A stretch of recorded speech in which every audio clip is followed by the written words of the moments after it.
Bismillahirrahmanirrahim. Assalamualaikum warahmatullahi wabarakatuh.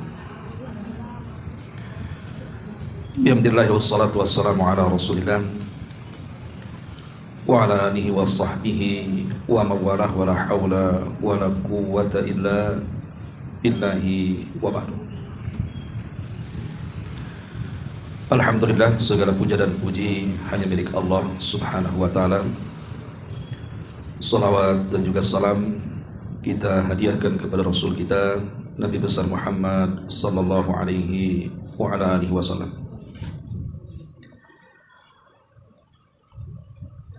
Kita lanjutkan kajian kita, masih membahas tafsir singkat dari surah Al-Baqarah, dan kita masuk pada ayat ke-160.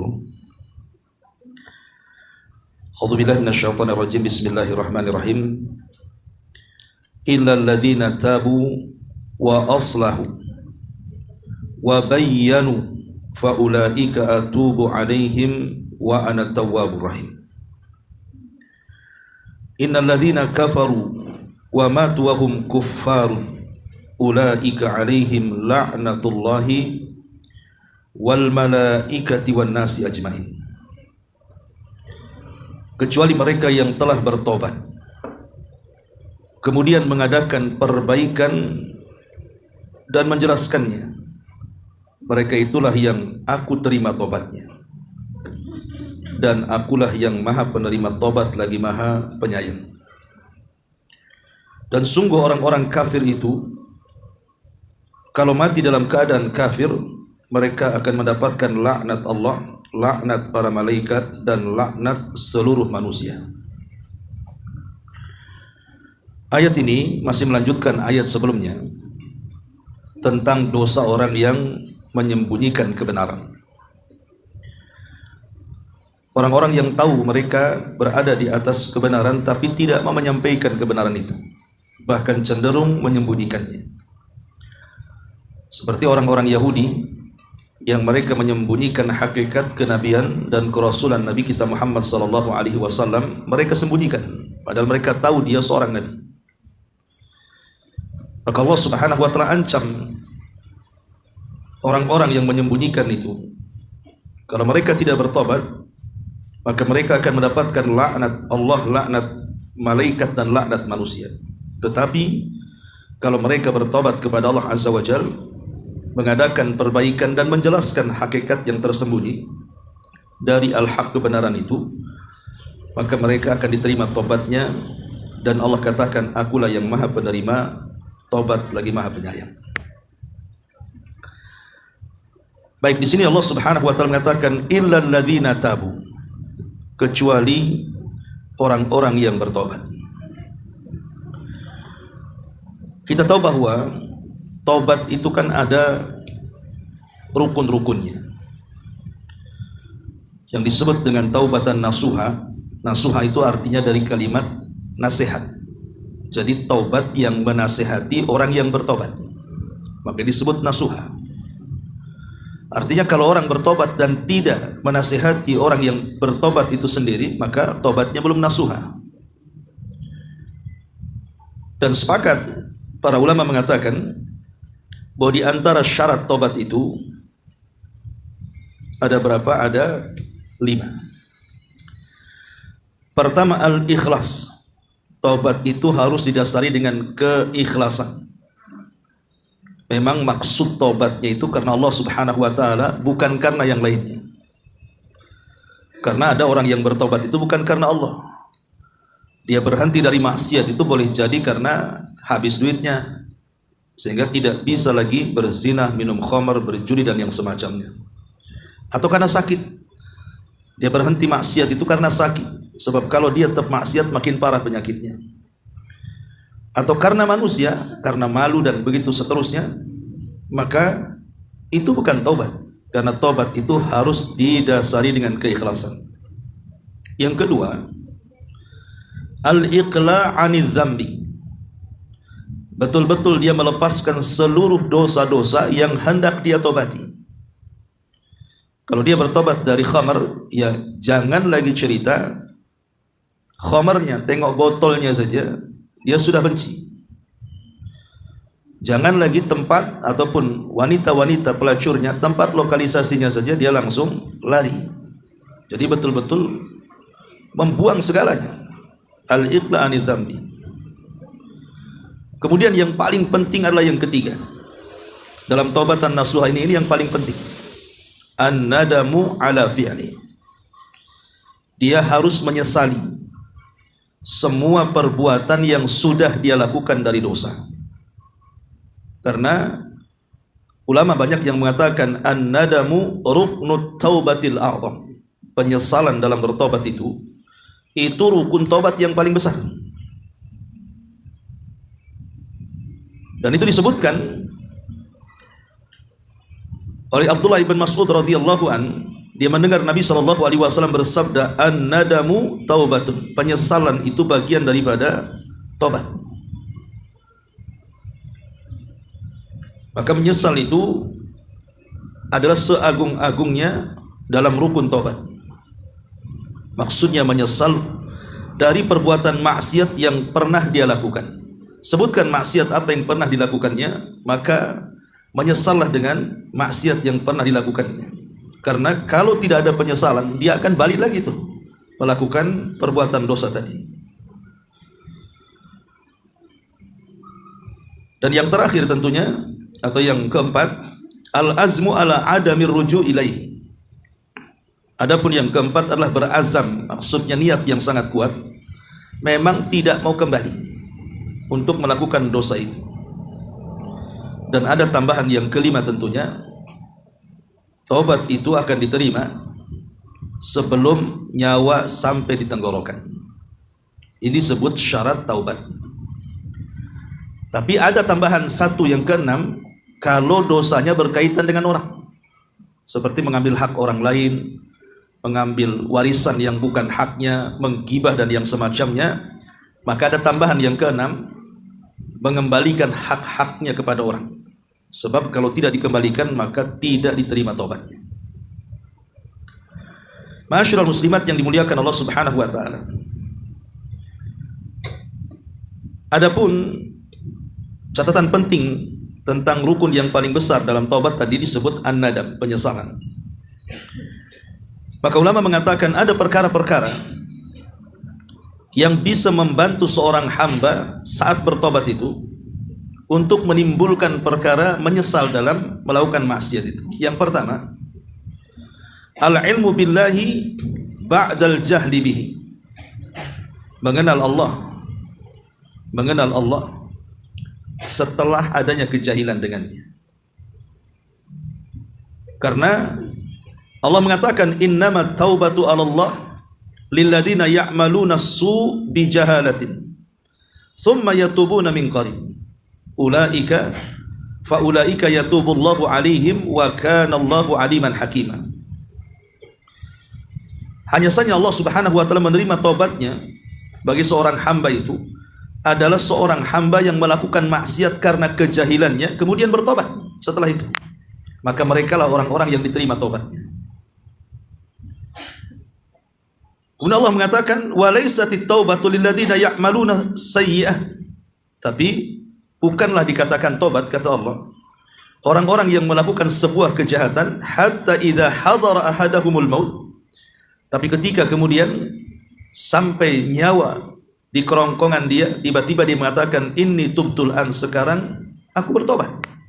Ini tidak bisa karena nyawa sudah di tenggorokan. Al-Imam Al-Mujahid ketika memberikan catatan kepada ayat ini mengatakan kullu man asarabahu fahuwa jahil hatta yanzi'a an ma'siyatihi. Maksudnya orang yang diterima tobatnya oleh Allah itu karena dia melakukan dosa karena kejahilan, kemudian langsung setelah tahu langsung bertobat. Jadi kalau kita ini melakukan dosa, kemudian teringat dengan dosa, kemudian segera bertobat, itulah yang diterima tobatnya. Tapi kalau dia sedang melakukan maksiat, dia tahu itu maksiat, dia tidak mau bertobat, ini Allah akan sulit mengampuni dosa dia. Makanya penting kemudian seseorang itu mengetahui tentang Allah setelah adanya kejahilan. Kemudian yang kedua, dzikrullahi ba'dal ghaflah. Senantiasa mengingat Allah setelah adanya kelalaian. Dan itu disebutkan di dalam Al-Quran, wasari'u ila maghfiratim mir rabbikum, bersegeralah kalian mencari ampunan dari Rabb kalian. Kalimat bersegera ini artinya kalau semata-mata kita ingat Allah dan kita sedang melakukan dosa, segera berhenti. Kemudian yang ketiga, al-khawfu min makrillah ba'dal amni minhu. Takutlah dari makar Allah Azza wa Jalla setelah merasa aman dari dosa. Ketika melakukan dosa aman-aman saja, tiba-tiba teringat takut ini takut itu, kemudian dia berhenti dari dosa karena takut dari makar Allah Azza wa Jalla. Maka ini juga hal-hal yang bisa membantu supaya kita menyesal dari perbuatan dosa. Kemudian yang keempat, raja rahmatillahi ba'dal qunut, mengharap rahmat Allah Azza wa Jalla setelah seseorang itu putus asa. Lah, 4 perkara ini kata para ulama bisa membantu seorang muslim untuk merealisasikan rukun tobat yang disebut dengan an-nadam tadi. Baik, masyaallah muslimat yang dimuliakan Allah Azza wa Jalla, tentu amalan seseorang itu tidak akan semangat dilakukan kecuali tahu fadilah dan keutamaannya. Termasuk juga tobat. Tobat kan ibadah. Orang tidak atau malas untuk melakukan tobat kalau dia tidak mengetahui apa rahasia dan keutamaan di balik tobat itu. Pertama, bahwa taubat itu tariqun ila mahabbatillah. Taubat itu adalah jalan untuk meraih kecintaan kita kepada Allah Azza wa Jalla. Dan itu berdasarkan ayat Al-Quran, innallaha yuhibbu at-tawwabin. Allah itu senang dan cinta dengan orang-orang yang bertobat. Jadi yang pertama, bahwa taubat itu jalan menuju kecintaan Allah. Kenapa kita perlu meraih kecintaan Allah Azza wa Jalla? Karena kalau Allah sudah cinta dengan kita, Bu, hadis yang sering saya baca di sini, Allah akan panggil para malaikat.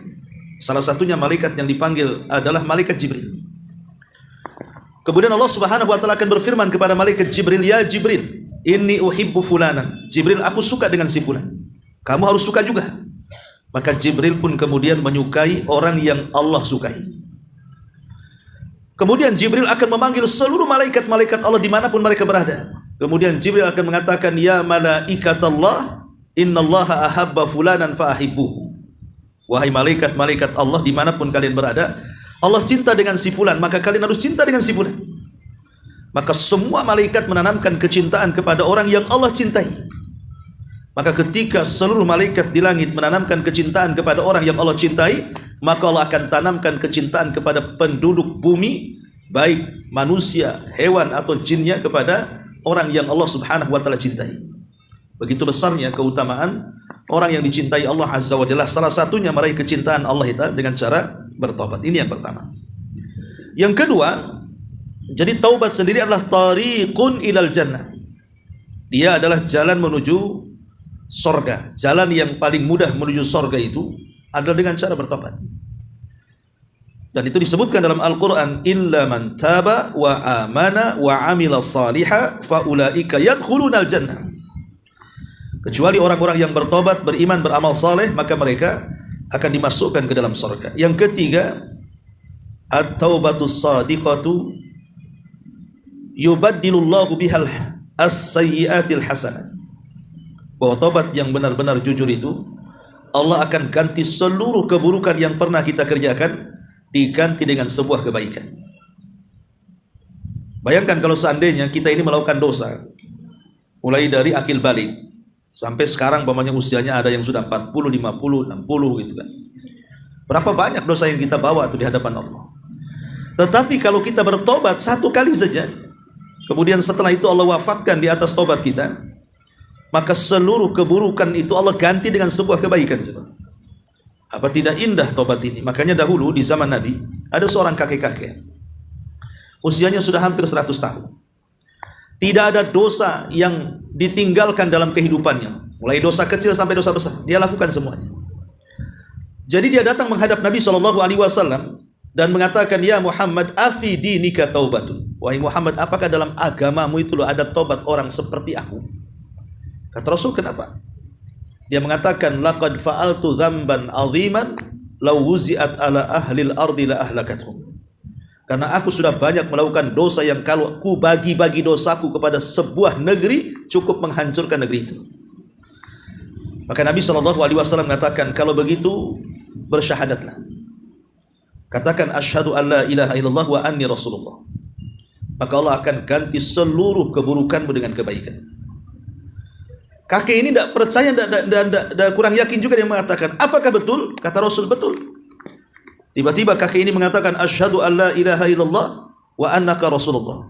Maka Rasul mengatakan, Allahu akbar, Allah maha besar, Allah sudah mengganti seluruh keburukanmu dengan kebaikan. Karena taubat itu bisa menghancurkan dosa-dosa sebelum taubat.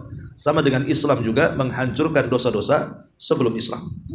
Maka ini yang ketiga. Yang keempat, taubat itu sababun fin syirahi sadri, sebab lapangnya dada.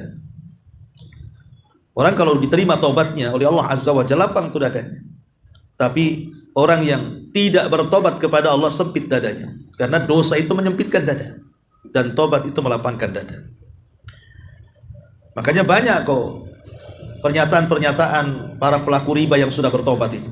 Masya Allah Ustaz, setelah saya meninggalkan riba, saya tenang hidup saya, walaupun ya ala kadarnya, tapi berkah, tidak ada masalah, tidak dikejar-kejar ini itu.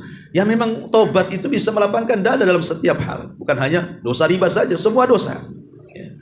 Kemudian yang kelima, hamalatul arsy yad'una lit-taibin. Malaikat-malaikat pemikul arsy itu mereka ikut mendoakan kepada kita yang bertobat kepada Allah Azza wa Jalla. Karena Allah yang mengatakan, alladzina yahmiluna al-arsya wa man hawlahu yusabbihuna bihamdi rabbihim wa yu'minuna bihi wa yastaghfiruna lilladzina amanu. Dan para malaikat pemikul arsy dan malaikat-malaikat di sekitarnya, mereka bertasbih dengan memuji Rabb mereka, beriman dengannya, dan memintakan ampun, di sini syahidnya, kepada orang-orang yang beriman. Jadi orang-orang yang bertobat akan dipuji oleh para malaikat yang ada di atas arsy sana. Bahkan akan mendoakan kepada kita yang bertobat supaya dosa-dosa kita diampuni oleh Allah Azza wa Jalla. Kemudian yang keenam, bahwa at-taubah itu, tobat yang benar itu, akan senantiasa diterima oleh Allah Azza wa Jalla, walau taqarrara minhu dzam, walaupun kita berulang-ulang melakukan dosa. Asal kita bertobat setiap melakukan dosa, pasti Allah terima dosa kita. Jadi hari ini kita melakukan dosa, besok tobat lagi, Allah terima.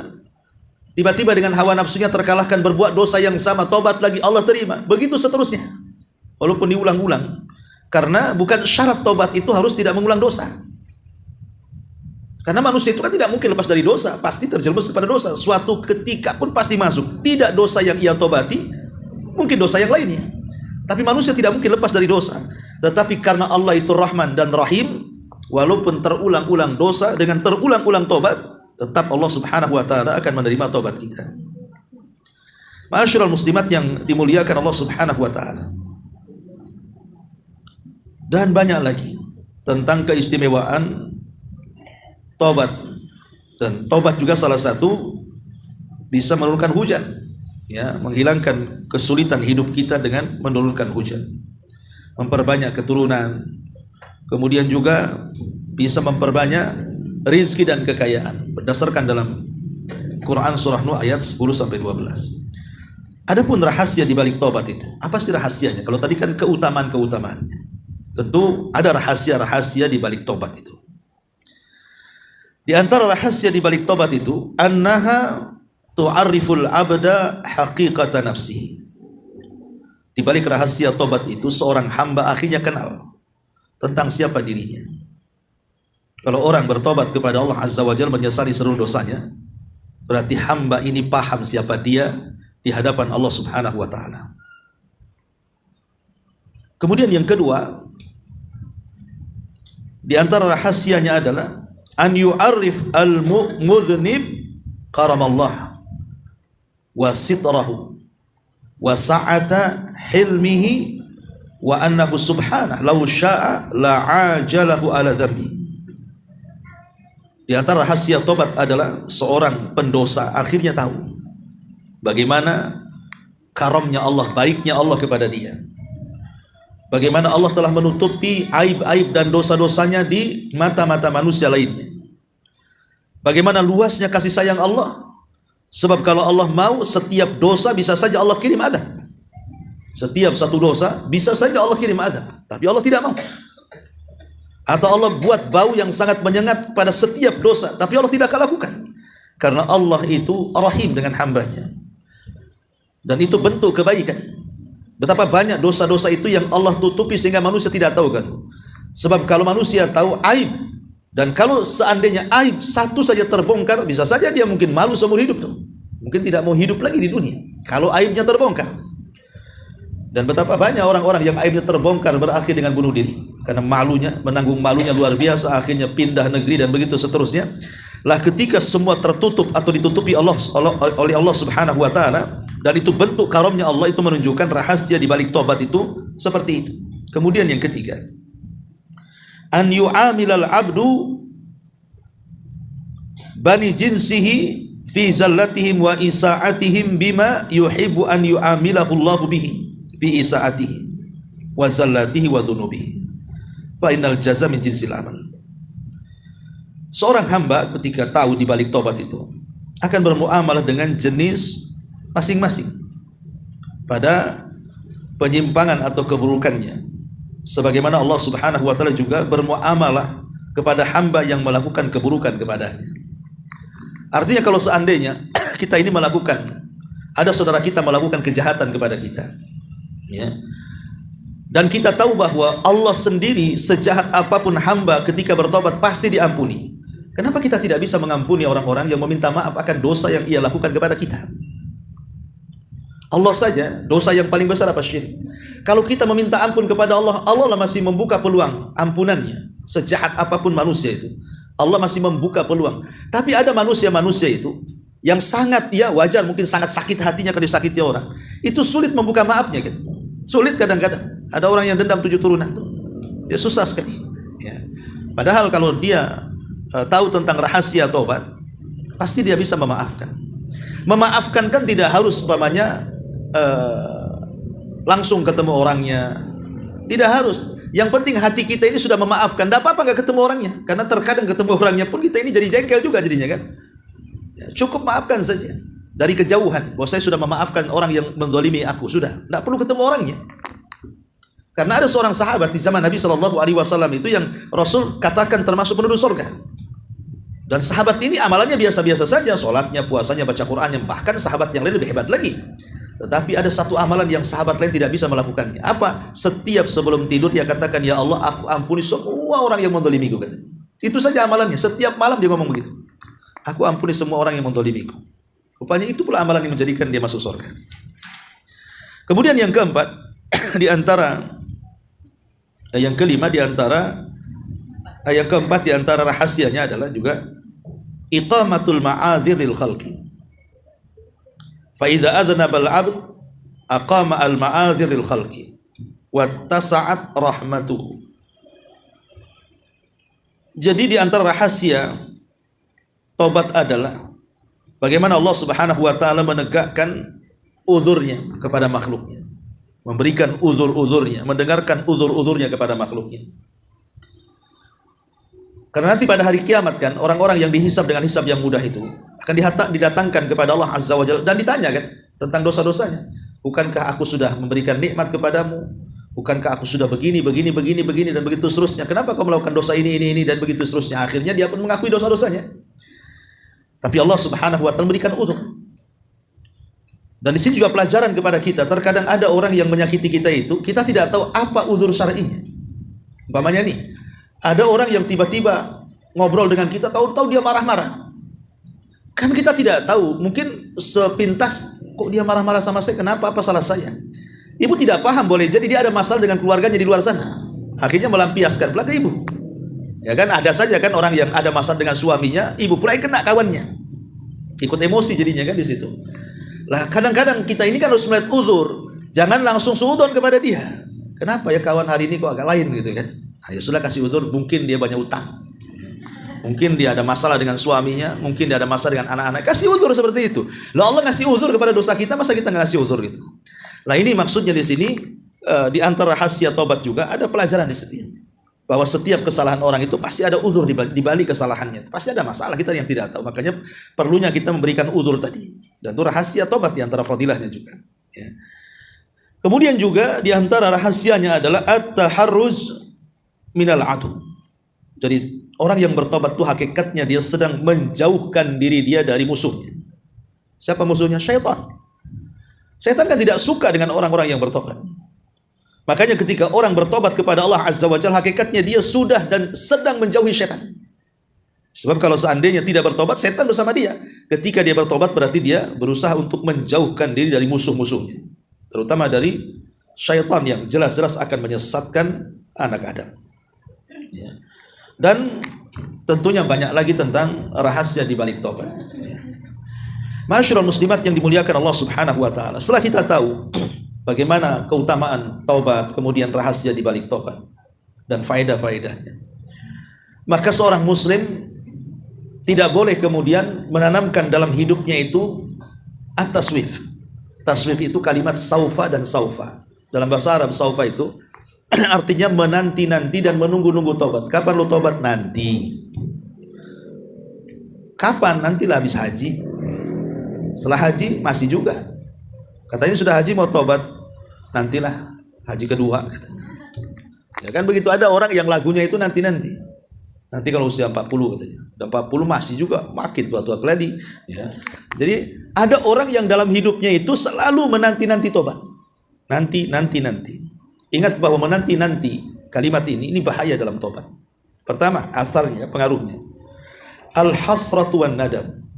Dia akan rugi dan akan menyesal fi waqtil la tanfa'u fihi al-hasratu wan nadam, di waktu yang tidak ada manfaat lagi penyesalan dan juga tidak ada lagi manfaat adanya penyesalan tadi.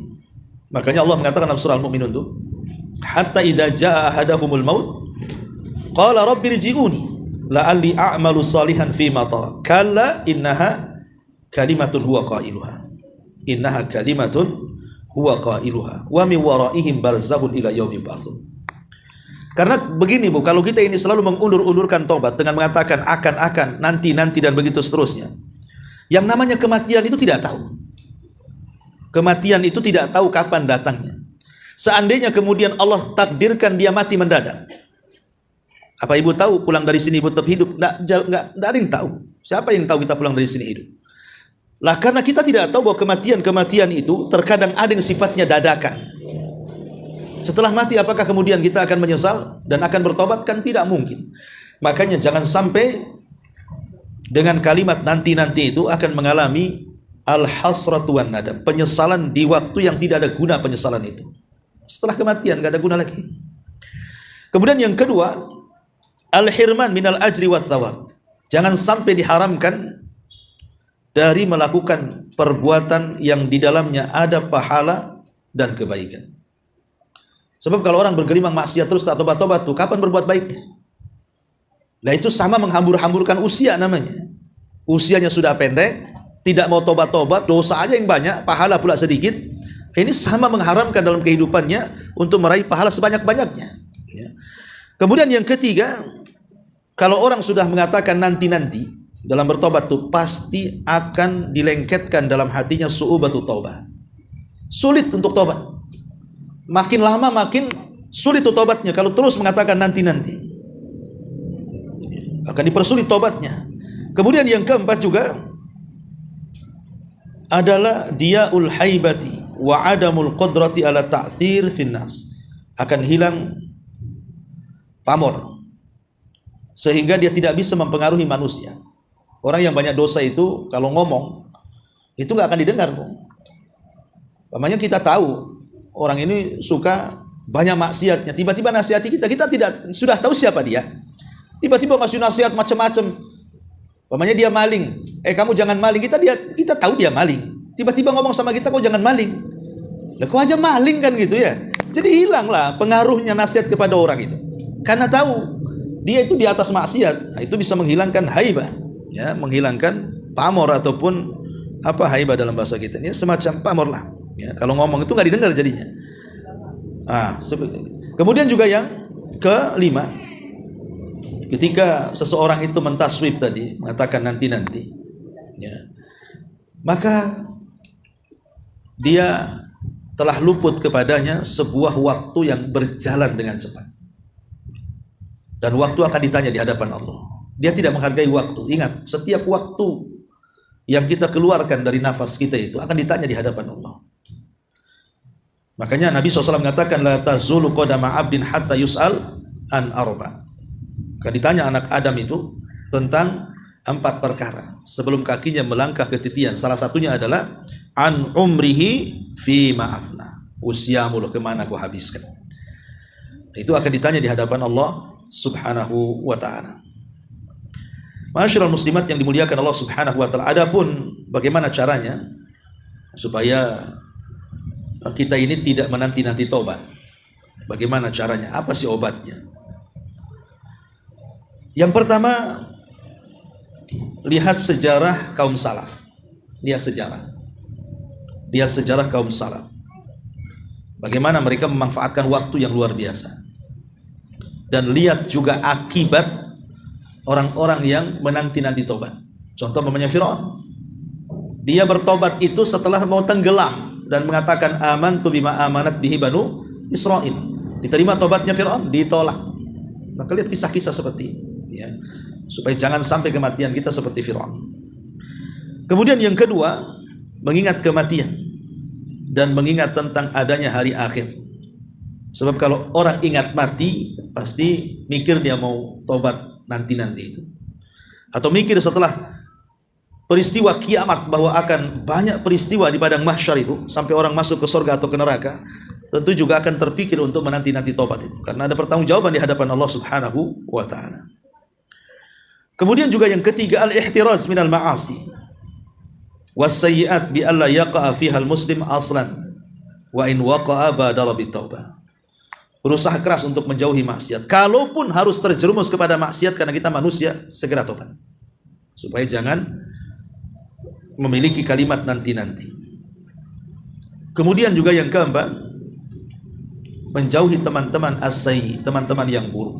Karena biasanya susahnya bertobat orang itu karena kebawa kawan biasanya.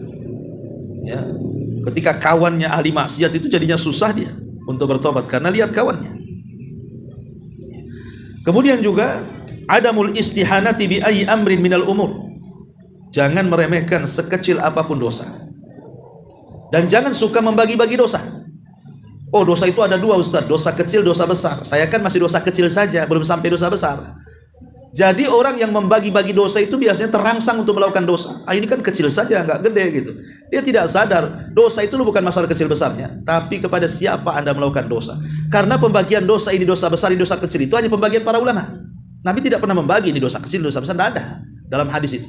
Cuman ulama yang membagi ini dosa besar, ini definisinya, ini dosa kecil, ini definisinya untuk takribul fahmi, memahamkan ketika kita ini mempelajari soal dosa. Tapi pembagian dosa kecil, dosa nggak ada dalam Quran. Dan dalam hadis Nabi SAW, dosa itu sama di hadapan Allah. Cuman ulama ingin membagi ini dosa besar, ini dosa kecil, ini dosa besar terbagi lagi dan begitu seterusnya. Bagi kita tidak penting pembagian itu. Yang harus kita tanamkanlah kepada siapa kita melakukan dosa.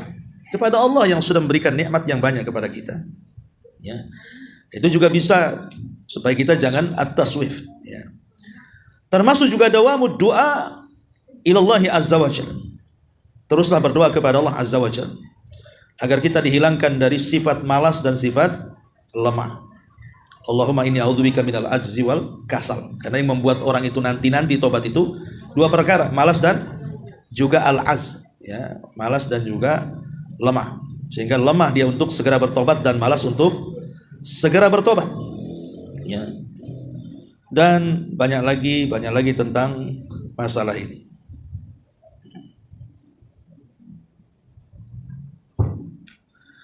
Masyaallah muslimat yang dimuliakan Allah Azza wa Jalla, yang terakhir adalah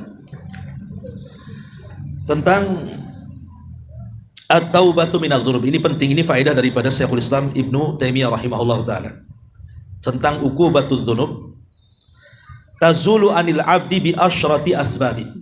Kata Syekhul Islam Ibnu Taimiyah rahimahullah taala bahwa dosa itu kan, setiap dosa itu kan ada akibatnya. ada iqabnya, ada siksanya. Setiap dosa itu pasti ada siksanya. Tidak di dunia, tidak di akhirat. Bahkan ada dosa-dosa itu yang disegerakan siksanya di dunia sebelum akhirat. Tapi ada juga yang dosa itu yang diakhirkan siksanya di akhirat. Tapi kata Ibnu Taimiyah bahwa siksaan-siksaan bagi dosa itu bisa dihilangkan dengan 10 perkara. Yang pertama, kata beliau, at-taubatu, dengan cara bertobat. Taubat itu bisa menghilangkan siksa dalam dosa yang kita lakukan. Yang harusnya kita mendapatkan hukuman dari Allah karena perbuatan dosa, tapi karena kita bertobat, hukuman itu dihilangkan. Yang kedua, al-istighfar. Banyak-banyak istighfar. Astagfirullahaladzim, astagfirullahaladzim, dan begitu seterusnya. Kemudian yang ketiga, melakukan kebaikan untuk menutup keburukan. Makanya kalau satu hari ini Bu kita melakukan dosa, maka imbangi satu hari ini juga kita lakukan pahala. Kalau satu hari ini kita melakukan dosa yang tidak terang-terangan, buat juga pahala yang tidak terang-terangan. Kalau hari ini kita melakukan dosa terang-terangan, buat juga pahala yang terang-terangan. Jangan sampai kemudian satu hari ini kita melakukan dosa tapi tidak diimbangi dengan perbuatan baik. Karena kebaikan itulah yang menghapus keburukan. Artinya yang harusnya ketika kita melakukan dosa nih hari ini, itu kan dicatat kita akan mendapatkan iqab, mendapatkan hukuman. Tapi karena kita melakukan kebaikan, akhirnya kebaikan itu menutup keburukan. Makanya Allah mengatakan innal hasanat yudhibna sayyi'at. Sesungguhnya kebaikan itu bisa menutup keburukan. Kemudian yang keempat, doaul mu'minin lil mu'min. Doanya seorang mukmin atau doanya mukmin yang banyak kepada seorang mukmin saat meninggal. Umpamanya ada jenazah, disolati banyak orang yang beriman. Nabi SAW mengatakan, ma min mayyitin yusalla alaihi atau yusalli alaihi ummatu minal muslimin yablughuna mi'atan kullahum yashfa'una illa syufi'u fihi. Tidaklah seorang mayat itu disolatkan oleh banyak kaum muslimin yang mencapai 100 orang dan mereka meminta syafaat, kecuali Allah akan berikan syafaat. Artinya doa orang-orang yang beriman itu juga sangat dihajatkan saat kematian kita. Karena mungkin kita banyak dosa, tapi karena banyak teman-teman yang baik yang mentauhidkan Allah, mendoakan, akhirnya menjadi syafaat bagi kita. Makanya penting seseorang itu bergaul dengan orang-orang baik supaya mereka mau menyolatkan kita. Karena orang jahat tidak mau menyolatkan kita, dia aja perlu disolati. Ya. Kemudian yang nomor 5 adalah ma ya'malu lil mayyit min a'malil bir, atau ma yu'malu lil mayyit min a'malil bir. Apa yang dikerjakan oleh seorang yang sudah meninggal semasa hidupnya dari amal-amal kebaikan. Seperti sedekah, pokoknya yang bermanfaat lah untuk kematiannya. Kemudian yang nomor 6, syafaatun Nabi SAW, syafaat Nabi kepada orang-orang yang melakukan dosa pada hari kiamat.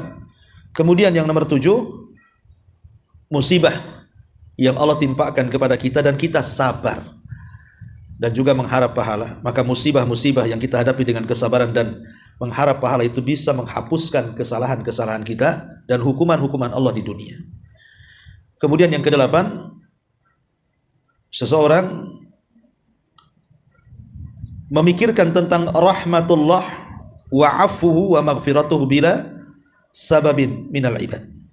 Ingat bahwa di sana ada rahmat Allah. Kita harus yakin dengan rahmat Allah. Karena ketika orang tidak dapat syafaat, berarti sisanya rahmat. Orang bisa selamat dengan rahmat walaupun tidak ada syafaat. Kan syafaat dulu. Setelah habis orang-orang yang dapat syafaat itu nggak ada syafaat lagi. Tapi masih ada orang yang sebiji darah keimanan itu masih di neraka. Maka datanglah Allah dengan rahmatnya. Maka diselamatkan tanpa dengan syafaat. Kemudian yang nomor berapa? 8, 9 ya. Ahwalu yaumil qiyamah wa karbuha wa syadaiduha.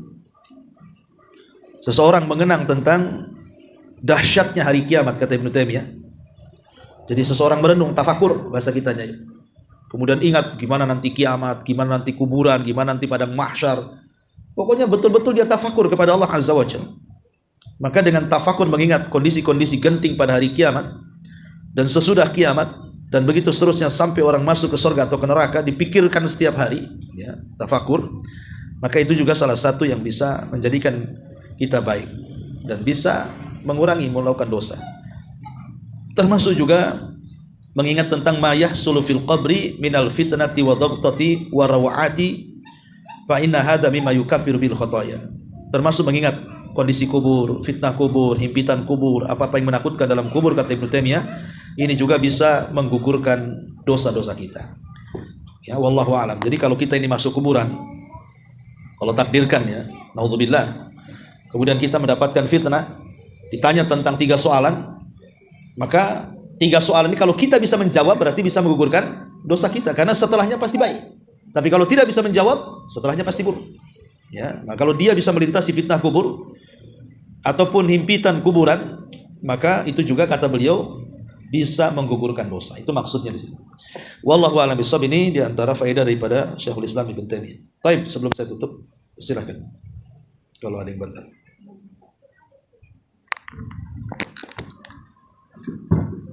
Assalamualaikum warahmatullahi wabarakatuh. Ustaz, dari paparan yang tadi disampaikan, apakah kita sendiri bisa melihat setelah orang itu melakukan dosa dan maksiat, apakah dia bisa melihat atau mengukur dirinya bahwa Allah itu menerima taubatnya? Apakah ada tanda-tanda pada diri orang tersebut? Ya, alhamdulillah. Tanda-tanda yang jelas secara fisik ya tidak ada. Pemakai yang tadinya hitam habis tobat jadi putih gitu. Ya tidak ada tanda-tanda kayak gitu. Cuman ulama mengatakan tanda-tanda yang tampak bahwa tobat itu diterima adalah dengan adanya perubahan dari yang tidak baik menjadi baik. Itu yang jelas. Dari semua tanda-tanda yang diuraikan para ulama itu, ini yang paling jelas. Kalau orang nampak ada perubahan, ya, yang tadinya tidak sholat jadi sholat, yang tadinya tidak puasa jadi puasa, yang tadinya tidak zakat jadi zakat, yang tadinya bergelimang dengan dosa tiba-tiba jadi baik, yang tadinya omongannya ngeri-ngeri kalau keluar tuh kok jadi santun, nampaklah keberadaan dia. Lah itulah yang paling besar. Perubahan dalam hidup dia dari yang tidak baik kepada yang baik, dan nampak di hadapan orang juga nampak kok makin dia baik. Itu tanda diterima tobatnya. Adapun yang lain itu hanya mukamilat saja, penyempurna. Ini yang paling tampak bahwa orang ini diberikan taufik. Ya, wallahu a'lam. Satu lagi Ustaz. Yes. Tadi kan Ustaz juga menyampaikan bahwa Allah itu akan terus memaafkan dan mengampuni hamba-hambanya meskipun dia berulang-ulang melakukan kesalahan. Karena Allah itu sayang kepadanya dan dia tahu bahwa dia memiliki roh. Dan jadi pertanyaan adalah ketika dia mengulang-ulang kesalahannya, kemudian dari pertama dia melakukan dosa, kemudian tobat, dan menjelang akhir dari hidupnya dia itu malah dia melakukan dosa. Nah itu bagaimana Ustaz? Apakah dia akan mendapat ampunan? Ya, alhamdulillah. Maksudnya ketika seorang itu mengulang maksiat kemudian bertobat, tetap Allah akan menerima tobatnya. Karena ini menunjukkan Allah itu ghafur, ghaffar, bahkan bukan hanya ghafur, ghaffar. Ghaffar itu dari siyagul mubalaghah. Jadi akan senantiasa dan terus menerus sebagai pengampun. Beda dengan ghafarnya manusia. Manusia ini kalau 1 kali minta maaf dimaafkan, 2 kali minta maaf dimaafkan, 3 kali nggak ada maaf bagimu. Itulah manusia. Tapi Allah kan berbeda. Makanya jangan lagi dosa-dosa kecil atau dosa besar. Dosa yang paling besar sekalipun, berdasarkan hadis qudsi Allah mengatakan, "Lau ataitani bi qurabil ardi khataya, tsumma lakitani la tusyrik bi syai'an, la ataituka bi qurabiha maghfiratan." Wahai anak Adam, kalau kau datang dengan seberat bumi kesalahan, dosa sebanyak apa seberat bumi? Kalau engkau datang kepadaku, syaratnya satu, jangan kau sekutukan aku saja. Ku bawa juga ampunan seberat dosamu dengan berat yang sama. Kalau dosanya seberat bumi, ku datang seberat bumi ampunan. Nah, dari sini Allah Subhanahu wa taala masih memberikan peluang. Tetapi ingat bahwa dosa itu kan melahirkan dosa yang lain. Sebagaimana ibadah juga melahirkan ibadah yang lain. Ketika kemudian orang itu terus melakukan dosa, maka akan sulit untuk bertobat. Makanya tadi saya katakan di antara pengaruh negatif taswib nanti adalah su'ubatu taubah, sulitnya bertobat. Kenapa sulit bertobat orang yang melakukan dosa dan mengatakan nanti itu? Karena dosa itu melahirkan dosa yang lainnya. Dosa lain melahirkan lagi dosa yang lainnya. Jadi dosa itu akan beranak. Ya. Ketika dosa makin beranak, bercucu, bercicit lagi kan, ini makin sulit nih orang ini bertobat. Dari sini Allah mengatakan fasanu yassiruhu lil usra. Sudah mudah dia melakukan dosa, maka kami mudahkan lagi masuk neraka, kata Allah. Artinya sulit masuk surga. Ya, begitu juga orang-orang yang bertobat kepada Allah kemudian berusaha untuk berbuat baik. Akhirnya melakukan satu ibadah, dari satu ibadah itu melakukan ibadah yang lain. Dari ibadah yang melakukan ibadah yang lain, akhirnya beranak ibadah-ibadah itu. Maka Allah mengatakan fasanu yassiru lil yusra. Sudah mudah melakukan ibadah, Allah mudahkan lagi jalan ke surga. Kalau yang satu sudah mudah melakukan maksiat, Allah mudahkan masuk neraka. Jadi itu dikhawatirkan seperti itu. Ya kalau seandainya kemudian orang itu mengulang-ulang dosanya, kita yakin Allah menerima. Cuman masalahnya, kita yang sebagai pelaku pengulangan dosa itu, apakah dia tahu bahwa akhir hidupnya dia sedang bertobat ataukah sedang maksiat? Itu masalahnya. Kan tidak tahu. Ada seorang hamba itu bahkan disebutkan dalam hadis itu, antara dia dengan surga itu tinggal satu hasta. Satu hasta segini. Antara kaki dia dengan surga itu tinggal melangkah saja artinya kan ke surga. Tiba-tiba di ujung hayatnya dia melakukan amalan penduduk ahli nar, tidak jadi masuk surga, Allah masukkan dia ke neraka.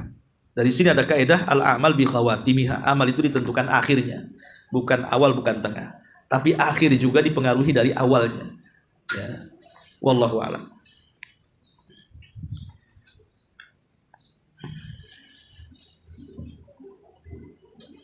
Baik, ini ada bukunya.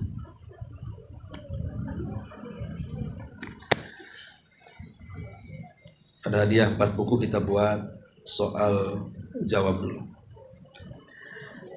Pertanyaan yang pertama, dari apa yang sudah kita bahas tentang 5 atau 6 syarat tobat ya. Sebutkan 3 saja syarat tobat itu. Siapa? Mana? Oh ya dah, terserah.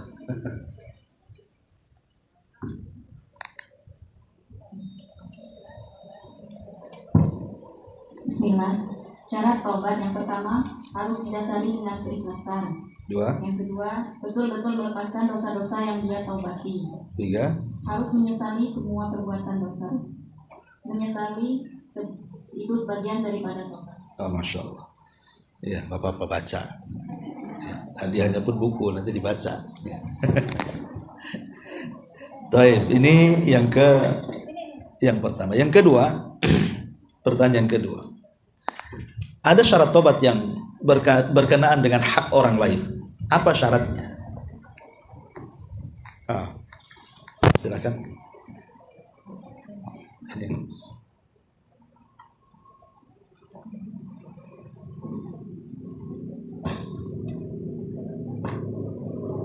Iya, syaratnya. Syaratnya itu kita harus dikembalikan hak orang yang telah kita ambil. Masya Allah, ahsanti, masya Allah. Solusi mengatasi problem.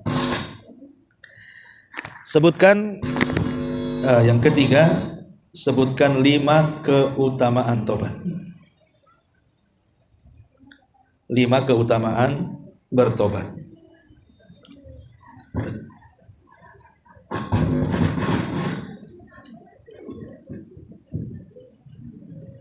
Nggak ada. Saya ganti soalannya. Sebutkan 3 bahaya menanti-nanti tobat. 3 bahaya. Kenapa kita tidak boleh menanti-nanti tobat? Sebutkan 3 saja. Bahayanya apa menanti-nanti tobat?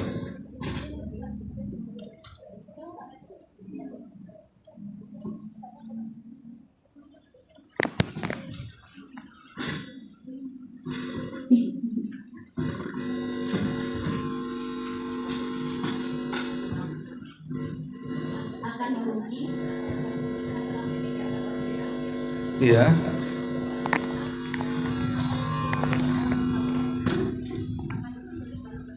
Tiga.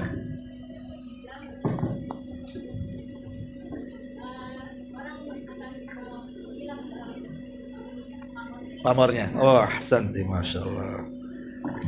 Iya. Pertanyaan terakhir.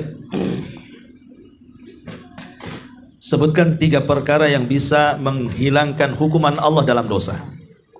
Dari faedah Syekhul Islam Ibnu Taimiyah. Apa saja yang menghilangkan hukuman Allah bagi para pendosa itu?